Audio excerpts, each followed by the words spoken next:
Viongozi wa serikali wa mkoa wa Shinyanga wametumia sikukuu ya Krismasi kusherehekea pamoja na watoto yatima wanaolelewa katika vituo mbalimbali mkoani humo.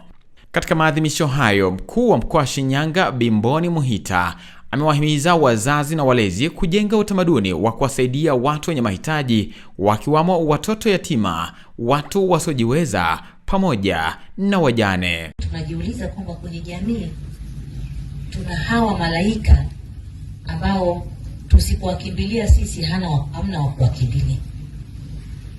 Tuna malaika ambao hawana wazazi.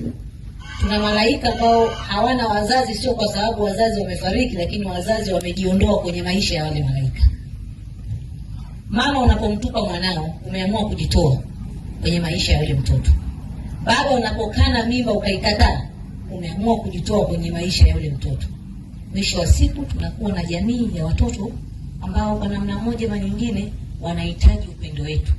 Yaani sisi lazima tuseme kwamba mimi nimeamua maisha yangu na kuwa ni nafasi na sehemu ya maisha ya watoto ambao kwa namna moja ama nyingine yuko mtu ambaye alijitoa kwenye maisha yangu. Basi kajitoa yule, najiongeza mimi, kwamba leo wakati kila mmoja wetu yuko na wanae, awapeleka kwenye mgahawa, amewapikia pilau nyumbani, nasema hapana, sisi hawa ambao tumeshajiongeza kwenye maisha yao, na sisi tuwapikie pilau, na sisi tuwalishe, na sisi tujumuike nao, kwa sababu tumeamua katika maisha yetu kwamba sisi tunajiongeza kwenye maisha ya wale ambao wako watu ambao walijitoa kwenye maisha yao. Kwa taarifa zaidi, subscribe YouTube channel ya Mon FM TZ ili kuwa kwanza kupata taarifa zinazojiri maeneo mbalimbali pindi zinapowekwa, lakini pia unaweza kufollow akaunti yetu ya Facebook na Instagram